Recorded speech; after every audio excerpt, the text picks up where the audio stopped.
교재 30페이지입니다. 나오미는 보아스가 기름 물을 자임을 확신하고 룻으로 하여금 보아스와 가까워질 수 있도록 더 노력을 기울입니다.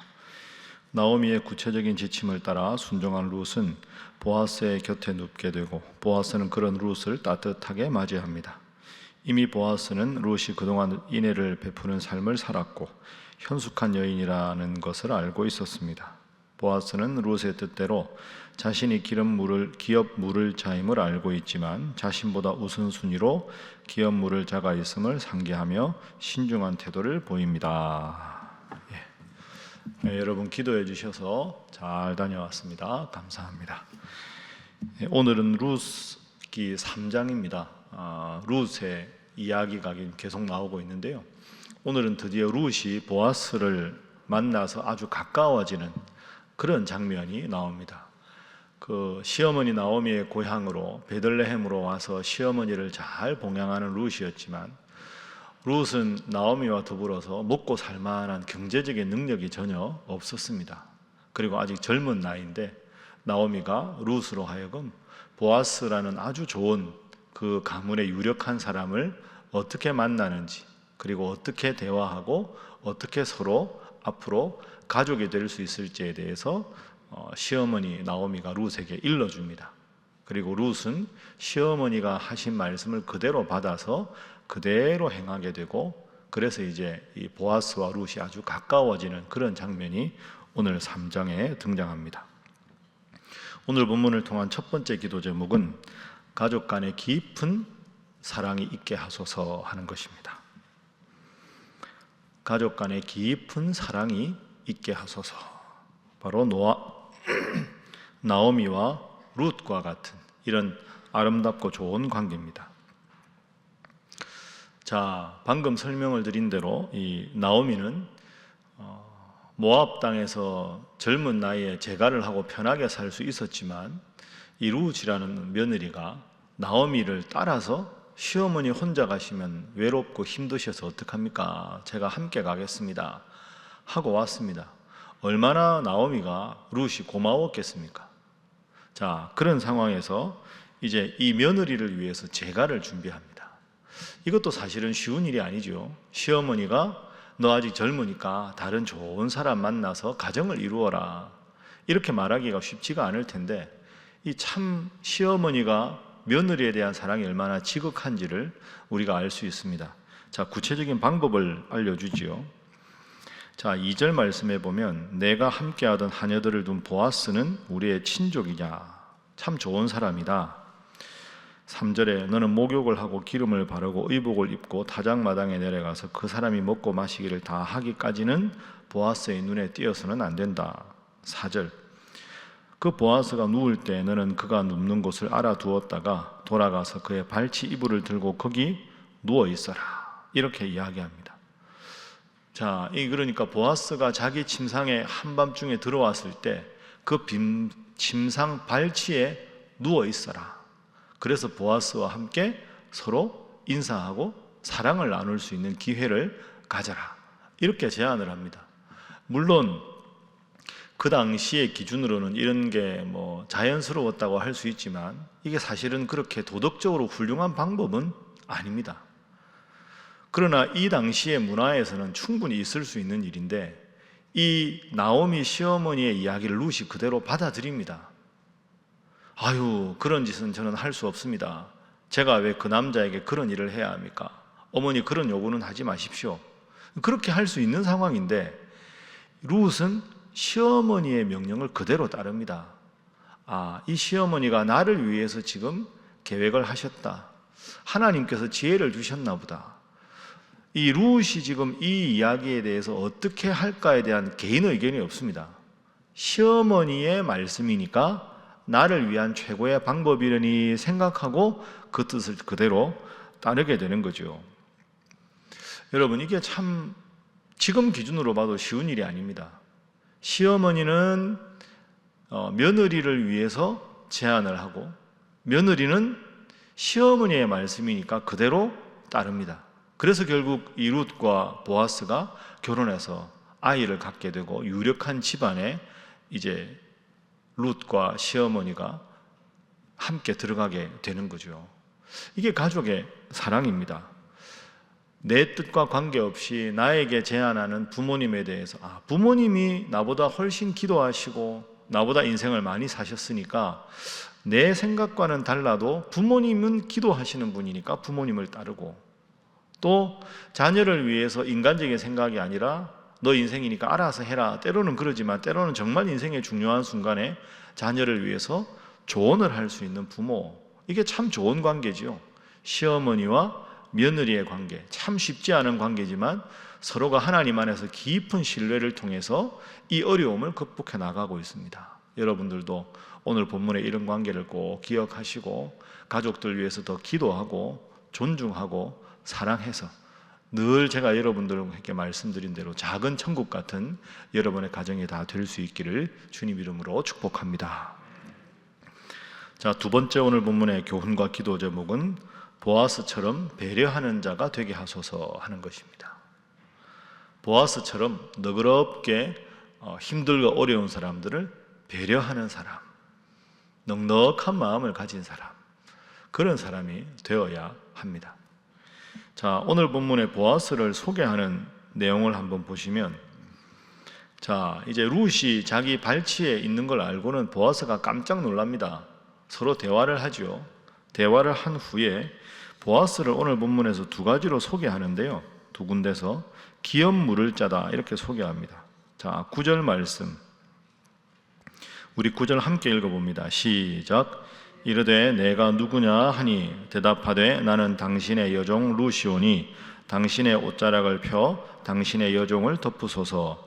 이는 당신이 기업을 물을 자가 됨이니이다 하니. 아멘. 기업을 물을 자라는 말은 가까운 친척 중에서 예를 들어서 A라는 사람이 아주 가난해서 도저히 예를 들어 빚이 있는데 빚을 변제할 능력이 도저히 없다, 혹은 큰 어려움을 당했다 하면 혈혈단신으로 도움을 얻을 만한 사람이 자기 가족 중에 없을 때 그 사람을 대신해서 어려움을 극복하게 해주는 사람을 기업 물을 자라고 합니다. 예를 들어서 이 당시는 지금 한 3,500년 정도 전 아닙니까? 그러니까 이 당시에는 지금 먹고 살 만한 게 별로 없기 때문에 자녀를 많이 낳는 게 하나님의 복이다, 당시에는. 그래서 자녀들이 잘 돼서 노후에 자녀에게 봉양을 받는 게 최고의 복인데, 룻에게 결정적인 문제는 지금 후사를 이을 남편이 없습니다. 그러면 자녀를 갖는 게 제일 중요한데 남편이 돌아가셨을 경우에는 이 가까운 기업 물을 자 순번에 따라서 후사를 이을 수 있도록 도와준다거나, 아니면 먹고 살아야 되는데 도저히 아무것도 경제적인 능력이 없으면 우리말로 하면 밭이나 아니면 과수원의 과수를 일정 부분을 떼어주어서 살 수 있도록 해주는 사람, 그래서 그가 앞으로의 인생을 살 수 있도록 결정적인 도움을 주는 사람이 기업 물을 자입니다. 지금 이제 룻이 그렇게 말하죠. 방금 읽은 9절에서 너 누구냐? 보아스가 물으니까 예, 저는 당신의 여종입니다. 당신이 기업을 물을 자입니다. 제가 너무 시어머니와 어려운데 저를 도와주시고 저의 어머니를 좀 도와주십시오, 이렇게 말합니다. 자, 13절에도 나오죠. 이 밤에 여기서 머무르라 보아스가 말합니다. 아침에 그가 기업 물을 자의 책임을 내게 이행하려 하면 좋으니 그가 그 기업 물을 자의 책임을 행할 것이니라. 만일 그가 기업 물을 자의 책임을 내게 이행하기를 기뻐하지 아니하면 여호와께서 살아계심을 두고 맹세하노니 내가 기업 물을 자의 책임을 내게 이행하리라. 아침까지 누워 있을지니라 하는지라. 아멘. 이게 무슨 뜻이냐 하면, 이 기업 물을 자도 순번이 있을 거 아닙니까? 우리가 가까운 친척들 사촌도 있고 육촌도 있고 팔촌도 있듯이. 그러니까 보아스가 딱 그 말을 들으니까 도와주고는 싶은데 그 당시 관례에 의하면 룻보다 자기보다 더 가까운 기업 물을 자가 있다는 겁니다. 그러면 보아스가 이렇게 말하는 거죠. 알았다. 나는 얼마든지 그렇게 할 용의가 있다. 그런데 관례라는 게 있고 가족의 전통이라는 게 있으니 나보다 더 당신을 도와줄 수 있는 기업 물을 자에게 당신이 이 여인을 도와주겠느냐 하고 묻고, 아유 내가 왜 내 재산을 그 사람을 줘? 나는 그러고 싶지 않아. 이렇게 말하면 그 다음 순번이 나니까 내가 반드시 그렇게 하겠다. 모든 일의 순리에 따라서 해야 아무런 문제가 없으니 내가 반드시 그가 거절하면 하나님의 이름을 두고 맹세하노니 내가 그렇게 해주겠다. 이렇게 아주 명확하게 약속을 합니다. 그래서 결국 이제 뒤에 보면 보아스가 기름 물을 자의 책임을 다하게 되는 겁니다. 자, 오늘 본문 말씀을 보면, 그리고 앞으로 룻기를 이제 4장을 보면 이게 아주 고도의 상징이 들어 있습니다. 나오미와 룻은 살아있지만 스스로 살아갈 능력이 없는 사람입니다. 보아스는 내가 왜 이 일을 하느냐 하고는 젊은 여자와 그냥 하룻밤 보내고 나는 너와 관계가 없다 이렇게 할 수도 있지만 자신의 역할을 잘 감당하겠다고 약속합니다. 나오미와 룻은 우리 인간을 상징합니다. 나오미와 룻은 살아갈 능력이 없습니다. 영적으로 말하면 내가 구원받을 능력을 갖지 못한 사람, 이게 나오미와 룻입니다. 근데 보아스는 내가 이 일을 할 필요가 없지만 힘들고 어려운 룻을 위해서, 나오미를 위해서 내가 기꺼이 내 재산을 드리고 내가 기꺼이 내가 가진 것을 나누겠다. 그러니까 보아스가 예수님의 상징입니다. 그래서 룻기는 그냥 시어머니하고 며느리하고 관계가 참 좋구나, 보아스가 좋은 사람이구나, 이게 아니고 자신의 능력으로 살아갈 수 없는 나오미와 룻은 우리고, 보아스는 모든 일을 순리에 따라서 그러나 기꺼이 희생해서 도와주어서 구원해주는 사람 예수님, 이렇게 우리가 볼 수 있습니다. 그래서 오늘 본문은 우리에게 이런 질문을 하는 거죠.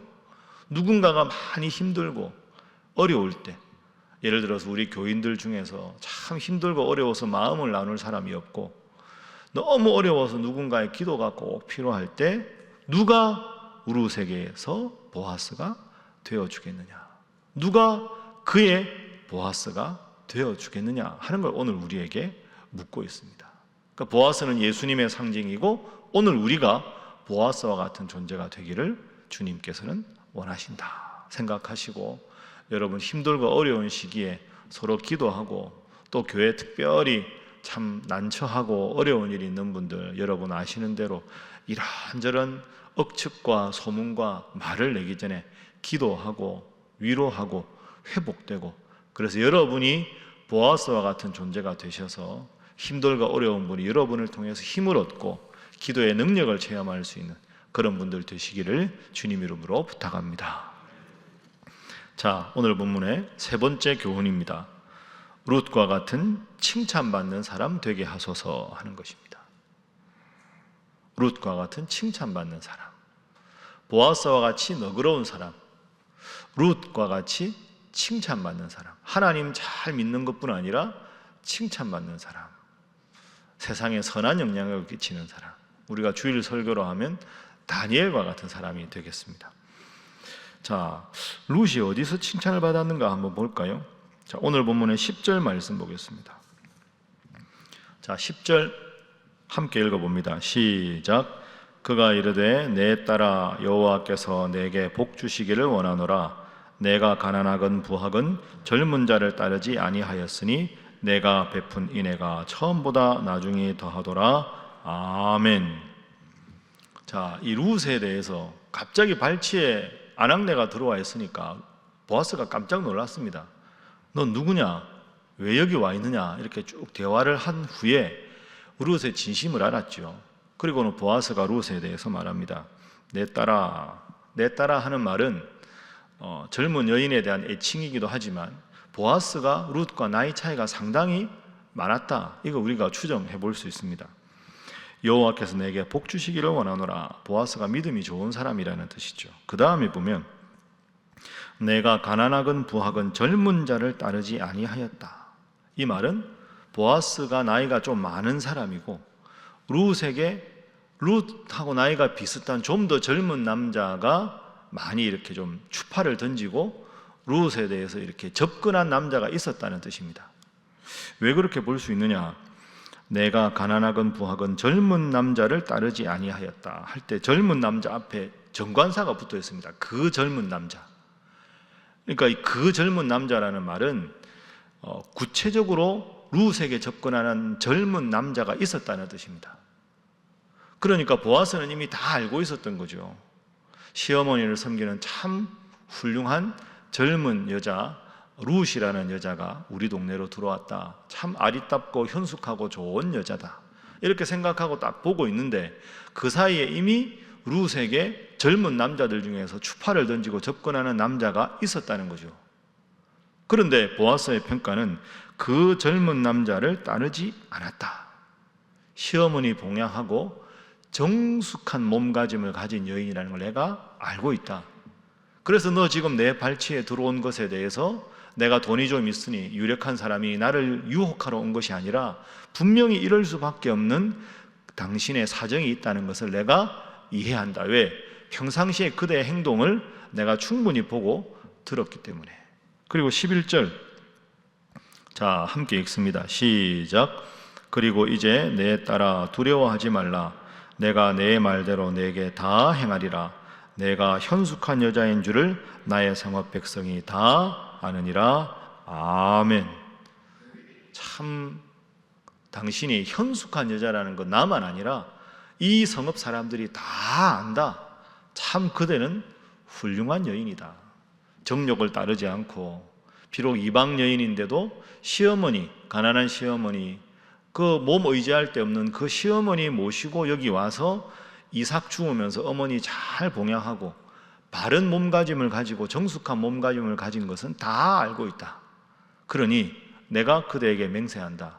나보다 기업 물을 자의 순번이 빠른 자가 양보하면 내가 반드시 당신을 배려하리라. 왜? 어머니 잘 섬기고 어머니의 섬기는 하나님을 섬기고 정숙한 여인이니까. 그러니까 사실은 보아스가 룻과 결혼해서 아이를 낳고 유력한 가문의 아내가 룻이 될 수 있었던 이유는 하나님을 잘 섬기면서 동시에 선한 사람, 훌륭한 여인으로 바른 태도를 가진 사람이었기 때문입니다. 그러니까 여러분 오늘 본문에 보아스는 마음이 너그럽고 룻은 참 훌륭한 여인입니다. 그래서 이 보아스와 룻이 결혼해서 오벳을 낳게 되죠. 오벳의 아들이 이새가 되고 이새의 아들이 누굽니까? 다윗이 되는 거죠. 그래서 이 룻의 이름이 마태복음의 예수님의 족보에 올라가게 되는 영광을 얻게 됩니다. 자, 이제 말씀을 정리하겠습니다.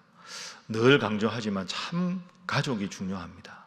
시어머니의 명령에 순종하고 시어머니의 조언을 그대로 받아들인 나오미와 룻의 관계, 보아스와 같이 너그러운 마음으로, 또 이방 여인이었지만 그 하나님 잘 믿는 그 사람들, 베들레헴 사람들에게도 참 훌륭하고 현숙한 여인이라고 칭찬받은 룻처럼 여러분도 바른 몸가짐과 바른 신앙의 태도로, 또 여러분의 가족들 한 분 한 분이 이 세상을 향해서 선한 영향력을 끼치는 우리 살아가는 신일의 모든 성도들 되시기를 주님 이름으로 축복합니다. 주신 말씀 생각하면서 함께 기도하겠습니다. 하나님, 온 가족이 또한 보아스와 같이 룻과 같은 그런 저희들 각자가 되게 하시고 우리 가정이 되게 하여 주옵소서. 위에서 기도하시고, 오늘 특별히 6.25 기념일입니다. 우리 이 분단된 이 대한민국을 위해서 여러 가지 혼란과 어려움 속에 있는 이 나라가 하나님 앞에 바로 설 수 있도록, 그리고 그 전쟁의 참상을 기억하면서 주님, 남북의 통일이 주님의 때 주님의 방법으로 평화롭게 이루어지게 하시고, 이 땅의 온 백성들로 하여금 역사의 주관자가 강대국도 아니요 우리들이 아니요 오직 하나님이심을 깨닫게 하여 주옵소서. 위에서 기도하셔서 특별히 6월 호국 보훈의 달 남은 날 동안 더 이 나라 이 민족을 위해서 기도하도록 하겠습니다. 다 함께 주님 앞에 기도하겠습니다. 주여 믿습니다. 주여 믿습니다. 주여 믿습니다.